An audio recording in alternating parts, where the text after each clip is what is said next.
powerful. Yeah. He's so vicious. Like his one-punch power at 135 is like nobody else's in the division. Like the way he starches people is crazy. Yeah, exactly. He gets so much torque and power into his punches, and he's so fast that he covers ground and his uppercuts, they're just devastating. Yeah, for sure. I think I can stop him. I'm much quicker than him. He's much stronger, much bigger, but we just gotta wait and see until we get in there and touch the waters. Joe Rogan appeared genuinely stunned when Gervonta Davis entered the press room ahead of his exhibition fight with Jake Paul. Instead of the sleek, compact physique fans usually expect, Davis showed up looking noticeably more muscular, his frame carrying extra bulk and sharper definition. Rogan, who's seen countless elite athletes up close, couldn't hide his surprise. The kind of reaction that happens when reality exceeds even the highest expectations. I'm a giant Gervonta fan. I think that guy is so unusual. Yeah. His style so unusual, and his patience. The Leo Santa Cruz fight was really something for me, because Leo Santa Cruz is a technician, Mexican style, and the fight was very close before Tank stopped him. But he has that power that can end it. He finds these openings, he sees them, but he doesn't go after them right away. He waits for the right time. He's so patient. Like when you watch the early rounds of his fights, he probably has the lowest punch count in the early round. But he also knows he's got that nuclear option, that if he can crack you, most likely he's going to take you out. He's got massive confidence in that. During the face-off that followed, Davis seemed to intentionally play down his physical transformation.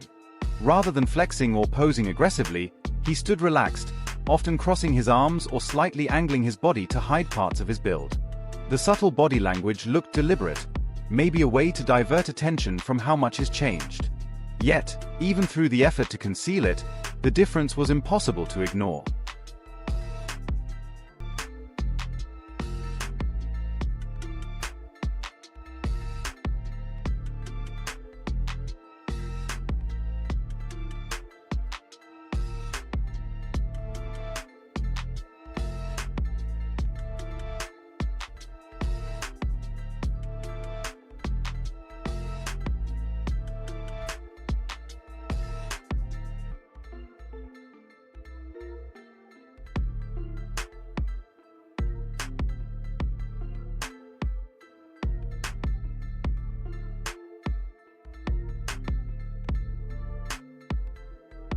Joe Rogan pointed out that Jake Paul's actions are driven more by promotion than genuine competition. He explained that fights like these are designed to grab casual viewers' attention through unusual matchups and spectacle. According to Rogan, all the betting talk and hype are less about true sporting merit and more about generating headlines. He believes Jake is smart enough to use boxing as a marketing tool to keep his name relevant, even if the fights themselves don't always make sense competitively. That was Jake Paul promoting it. You know, it's just doesn't bother me. There's compromising the sport, and that's like bad. It's just like if I bet on it, it watching bothers the it is fuck out hard. of me. Watching it with people who are so in on it, and then also the sports betting apps, they introduced like chat apps in them in Australia, so it's like they're trying to take the place of social media companies where you go together and you meet your friends. Like betting should be exciting enough without having a weird. They're just trying to draw you in. They're just trying to make money, right? So they're trying to draw you in any way they can. Yeah. Davis is a lightweight world champion who normally fights around 135 pounds, while Jake Paul has competed closer to the cruiserweight limit in recent bouts. For this event, the agreed catchweight is 195 pounds, a huge gap that shocked many observers and was only finalized after several rounds of negotiation. We were yelling so much about him fighting somebody your size. His next opponent is, by far, the most credentialed guy ever fought actively in his prime. There's one problem. He fights at 135 pounds. He fights at 135. Because of the size difference, the rules for this exhibition are far from standard. Both fighters will wear 12-ounce gloves, heavier than the ones Davis typically uses in his weight class, a change that alters both impact and defense strategy. The Jake Paul versus Tank fight is getting really weird. Gervonta looks scared for his life because the rules are out. They're crazy. Oh, so everyone thought that the fight was at 190. Instead it's at 195, and this weight difference is scaring the life out of little Tank. Over 10 3-minute rounds. I said 190. The next dispute comes with the gloves. Little Tank is used to fighting in 8-ounce gloves. Baby glove. This fight will be in 12. Hands might be too small. Oh, so Tank just fought in a 12 3-minute round fight against Roach. Yes, and now he's fighting in 10 3-minute rounds, which isn't too bad. I don't think. Exhibition though, can he win? Yes, he can actually win. It will be overlooked by 3 sanctioned judges. So he can actually still win and knock him out. But here's the trick. It's body punches only. And there's a reason. That's because Tank said, look, this is a bit unfair. I don't want to punch up. I want to punch at my head height. Where does it fall? At Jake Paul's belly. Oof. So apparently we've heard there's no knockdown rules, but aside from that, it's a pretty well-rounded fight. Oh yeah, and there's some drug testing involved. But Jake Paul for the win. Davis's trainer, Calvin Ford, has voiced concern over this adjustment, saying that while heavier gloves reduce the potential for damage, they also change how punches land and how fighters defend. He noted that even a small equipment shift can affect rhythm and timing inside the ring. My only concern is, you know, the gloves. You understand what I'm saying? Because we don't fight in 12-ounce gloves. We don't use 12-ounce gloves. That's training gloves, you know what I'm saying? I'm like, that's 2 pounds away from Jake. He fights in 10s.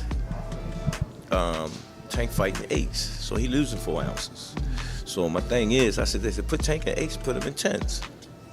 That makes the fight more interesting. You know what I'm saying? And we'll go from there because I understand. And I brought that question up to one of his handlers. They was, no, we don't want to do no mixed match. It's supposed to be an expedition. What, you know, now y'all want the wins and the loss. You know what I'm saying? All these prescriptions, but you want to be great. Being great is really pushing the envelope. You know what I'm saying? You know, Tank don't really care, you know? So when I brought this up, he said, dang, facts. You know what I'm saying? So, again, you know, he can wait at 10s and we wait at 8s. Then we got to fight. Teddy Atlas reacted to the face-off between Jake Paul and Gervonta Davis by emphasizing the massive size disparity. He joked that Tank would need a ladder just to reach Jake's chin. While Atlas acknowledged that differences in skill and style are normal in boxing, he stressed that this particular matchup crosses a line. The size gap is simply too extreme. They should also have like the size of the ring, the size of the glove, all that stuff. Particulars should be in the contract. But I would probably look for one thing that is not the common thing to have in a contract if I'm Tank. A ladder. A ladder. Can I get a ladder? Somebody? You know what I mean? Hey, look, if he hits him on the chin the way he can punch, Jake might be doing a dance, you know what I mean? Not voluntarily either. But we'll get into that more later.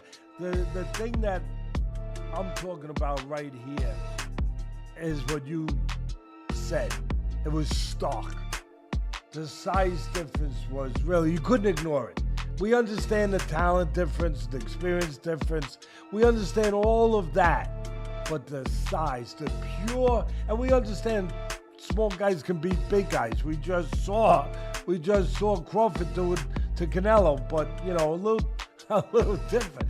The size difference was, I mean, it was eye-catching, jaw-dropping, and it made me think. And I'm gonna ask Richie, our man here who's doing all the taping, who does such a marvelous job. I'm gonna ask him because I know he's an expert in this area. But it reminded me of one of the Rocky movies where they had the face, where they did the wrestling thing with Rocky and Hulk Hogan, AKA Thunderlips. He was Thunderlips back there. And I thought I had it right, and it was confirmed to me. It's Rocky 3. Atlas compared the situation to Canelo Alvarez moving up to fight Terence Crawford, but clarified that Crawford was never that undersized, whereas Tank is physically too small to reach Jake effectively. The fight already appears mismatched to fans, media, and pundits, who question its fairness and safety. Beyond that, debates continue about how this kind of bout affects boxing's image, whether it prioritizes entertainment over athlete protection. Joe Rogan is among those warning that this pushes boxing into strange, uncharted territory. Jake Paul, I think when he weighed in for Mike Tyson, was 227 pounds. That is, if I'm not mistaken, a 92-pound weight difference. It's insane. That is called one thing. That's called being a bully. Dana White hasn't held back his skepticism about Jake Paul versus Gervonta Davis. He blasted Paul for cherry-picking smaller opponents and said he should fight someone closer to his own weight. White even compared Gervonta to Floyd Mayweather in punching power, claiming Tank hits harder, but that I admitted know, he's that too I'm small friends with, physically. that I would follow He said on Twitter, bluntly, who are "You guys need to fight people your own size." Tank is one of the most interesting fighters to watch because he's so different. His style is so different. You know, he's so economical. Like, he puts pressure on guys without throwing too many punches, and then he starts to figure holes out, and the way he can explode and move in with one shot, my God. Yeah, he very explosive. He's very explosive, and man, he be cracking them dudes. Hey, he be putting them to sleep. Just cracking people. Yeah. And he has so much confidence in his power. So much confidence in his power. You know, he just, in his mind, he know it's a matter of time before I catch you. Yeah. And that's the thing with Tank, you know, these fighters. You gotta be aware 15 rounds. I know you're going 12, but you gotta think you're going 3 more, because one slip, one mistake, and it's over. Yeah. You know, so hats off to Tank. You know, he's a great, talented fighter. But again, he haven't faced the top elite fighters in his division. Right. You know, so we want to see Tank against, you know, somebody his size, you know, at the elite level. Yeah. And I believe he'll do good, because, you know, he got the skills, the power, he got the ring IQ to do good, but we haven't seen that yet. Yeah, he's also wild. He's a wild fella, so he's fun to watch. You know, he's just a crazy dude. You know? Yeah. Coming from Baltimore, man, I think that's just his upbringing as well. Yes, for sure. He's just so unique in his approach. Like, you know, he doesn't fight like anybody else. Yeah. Joe Rogan has repeatedly expressed his admiration for Davis' skills and rise in boxing. After Davis knocked out Rolando Romero, Rogan praised him as a fast-rising superstar capable of producing highlight reel knockouts with flair and precision. Following Davis' win over Ryan Garcia, Rogan described his ring presence as quietly terrifying. I did a lot of calm on the surface, but always carrying the threat of devastating power. That Ryan Garcia one, where Gervonta Davis caught him with that left hook to the body. People were saying that he quit. No. He never been hitting the liver. Oscar De La Hoya quit the same way with Bernard Hopkins. With the same thing. Same body shot. Same left body hook to shot. the body. And he tried to come, and he tried to take a step out that corner, and not the front of his foot even moved. He just went down. He's like, man, this is it. And if you get kicked to the body. Oh my God. Oh my God. A kick to the body is so goddamn devastating, especially a spinning back kick. You could literally pick someone up in the air. It's like they get hit by a car. Any kick. Yeah. To that. It's really something to see a kid who has nothing, born into extreme poverty, become a world champion, like Gervonta Davis. Yeah. It's an inspiring story. It is, and it's great for everyone because it gives you fuel. Like, for a person who's coming up in life, even if you're not a fighter, you see what someone's gone through, and you see the success that hard work has created. Right. And it can be a roadmap for your own life. Reports suggest that Davis plans to retire after his upcoming exhibition with Jake Paul, with financial security being the main motivation. Tank has often voiced frustration with boxing, calling it a disloyal and dying sport. His trainer, Calvin Ford, confirmed that Tank chose Paul over more competitive rematches because of the lucrative payday. Beyond money, Davis seems exhausted by the mental and physical toll of boxing. Recent remarks indicate he's ready to walk away, focusing instead on family and life beyond the spotlight. Go band for band on what you make. Again, there's nothing wrong with Tank going to get his money, but let's all be clear that that's all the fight is for Tank.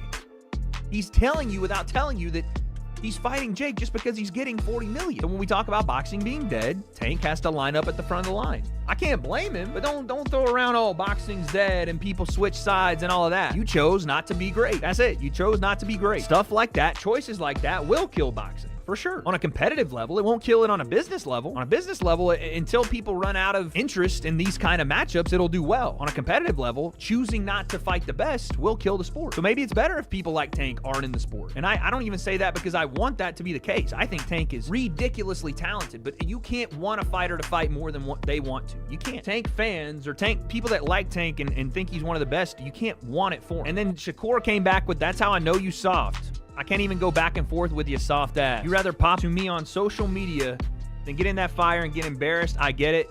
Peace and blessings upon you, cuz. He says, the people got your chest out so bad. You talking like you a killer, forgetting that you the one that runs, bitch. I'll be bring the fight to you. This dude, a made-up character. Quote, blessings upon you. Clown-ass dude, wanna be Kevin Gates. Oh my goodness. I mean, here's the thing though. You can't say that stuff about Shakur if you're not willing to fight him. This is the point I think that we're going to come to today, is that Tank can say all this stuff he wants, but if you're not willing to fight Shakur, then none of it means anything anymore. Even if you believe that Tank is going to knock him out, even if you believe that Shakur's a runner, or that he's not in the trenches, or he's not a boxer that's willing to bring the fight, or whatever, none of it matters. You're talking from the sideline because you won't fight. Meanwhile, actor and martial artist Michael J. White shared his opinion on the debate, stating that Jake Paul, regardless of his popularity, can never be considered a legitimate boxing champion. White stressed the difference between exhibition or crossover events and official, sanctioned title fights. His comments echo a wider sentiment among fighters and fans who see Paul's boxing ventures as entertainment rather than true competition, adding to doubts about the sport's integrity in these celebrity-style matchups. Do you think that Jake Paul could win a legitimate boxing title? No, no, because he's so far behind someone of his equal age who's been doing it for a very long time. He started very late. That's why I applaud exactly what he's doing. I think he should be doing exactly what he's doing. If he fought a legitimate, top 10 cruiserweight, I will shut the f up. If he's able to fight an actual contender of the top 10, that would be astonishing if he can get to that point. If he beat anybody in the top 10, that would be, to me, the greatest thing he's ever accomplished. Yeah, because historically he's fought old men. I think he's done it the right way, because there's a possibility where 50-year-old Anderson Silva might be able to beat him. Who thought he was going to beat Tyson? I really thought, oh, Tyson's just going to go to the body and just punish his body, because I thought that that's what would win him thing, but he did not do that. I think it makes for a good matchup. He's made for great spectacle. Commentator Showbiz noted that despite how unconventional the matchup seems, public curiosity alone will guarantee massive viewership. Tank's recent talk of retirement has sparked uncertainty about whether the fight will even happen. Meanwhile, ongoing social media tension between Tank and Shakur Stevenson, full of sharp exchanges and challenges, has fueled speculation and excitement. The mix of rivalry, controversy, and suspense keeps fans hooked, blending drama and sport in equal measure. Do we think the fight is ridiculous between you and Jake Paul? Yes. Are we gonna watch it? Yeah. Do we like it? Maybe. Maybe. And let me tell you why it's maybe, why it's not no, why it's not yes. It's maybe because many of us, we just don't believe it. We just don't believe the fight is real. We know it's an exhibition, but we just don't believe that you two are going to try to take each other's heads off. Other than that, it's kind of interesting. You have a 5'5" lightweight versus a heavyweight Jake Paul, who's really not a boxer with an amateur background and all that shit, but he's been knocking people out. It's kind of interesting if we know y'all were trying to knock each other's head off. Many analysts believe that Gervonta Davis is now more focused on financial rewards than legacy or competition. They argue that his decision to fight Jake Paul proves that money, not prestige, drives his career choices.